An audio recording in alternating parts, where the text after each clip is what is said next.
Hi everyone, this is Jamela over at Viva La Vintage for your home. Thank you again for tuning in for another episode of Living the Lifestyle of the Thrifting Famous.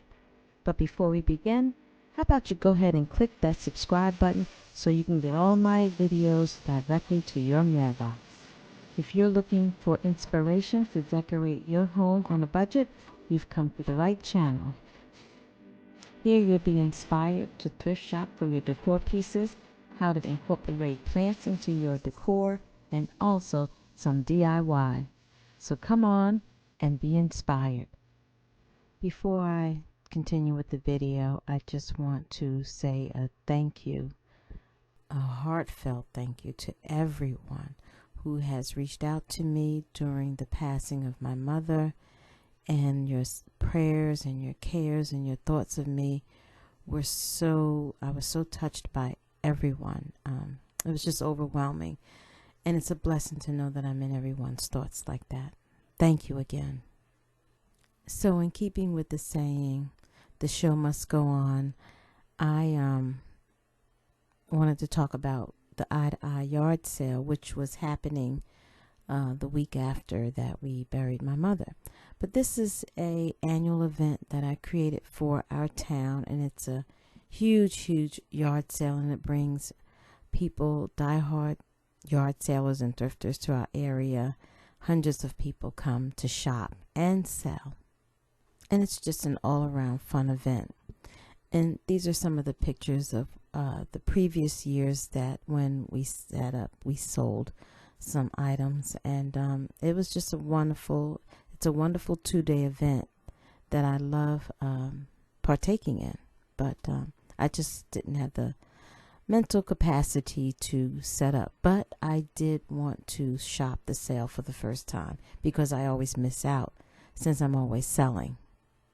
But it's so funny after I'm looking at all these pictures of what we set out, I'm thinking, shoot, I should have shopped my own sale. But in any event, yes, it is a fun event, and I'm glad I did go out for a little while.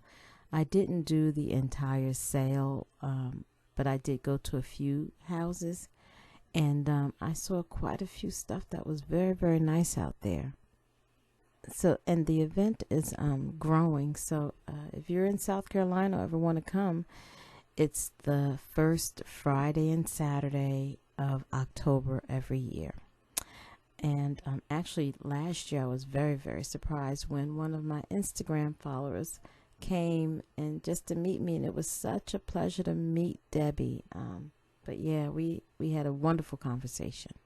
But moving on to what I found at the sale, I had a friend who was looking for an antique fan, and I lucked up and found one for her there. And for myself, I found this pair of Japanese ginger jars, and I also lucked up and found this vintage cobalt blue Pyrex casserole dish. And I was thrilled to find another one of the crystal compotes on the brass stand. And then last but not least, I did find this Mikasa bowl for just $5. I don't have no idea what I'm going to do with it, but I just couldn't resist it. And then I found a pair of nightstands for my nephew who just moved into his new place. So he needed some nightstands, and believe it or not, this pair was only $40.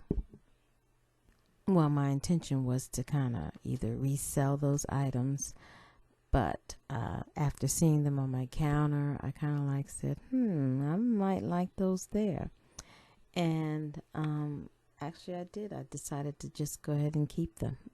Well, the casserole dish I was going to keep anyway because I want to start using those kind of dishes to bake in instead of using foil on top of all of my food. So that was a perfect find. And on my countertop, I just switched some things up. Once I bought those brass bookends, I just wanted a little bit more glam on it. So those were perfect. And since my rosemary plant died, so the ginger jars look great on top of the counter. They look nice with my curtains there, and I kind of like the look for now. You never know. And this dish here has become my little snack catcher. So What's wrong with having a little sweet treat that looks good in a nice glamorous bowl, right? I don't feel so guilty. And it's just looking great on the counter. So this is the new look that I have for now. You know, it didn't break the bank to change the look up just a little bit. And that's kind of what, you know, I keep kind of emphasizing, that you really don't have to spend a lot of money to have things look different. I mean, I was thrilled to have that added to my collection of these brass compotes that I love so much. There's another one of those bowls that I put on my vanity, and I use it for my my sunglasses. And here is the candy dish that sits on my coffee table. So those are beautiful, beautiful dishes to have around. And like I said, they're crystal. The Eye to Eye yard sale definitely put Whitmire on the map. And if it's something you'd like to participate in, it's the first Friday and Saturday of every October. Once again, my name is Jamela, and thank you for tuning in for another episode of Living the Lifestyle of the Thrift and Famous. I hope you enjoyed this video. If so, don't forget to like it, drop me a comment, and please share. I'll see you in my next video.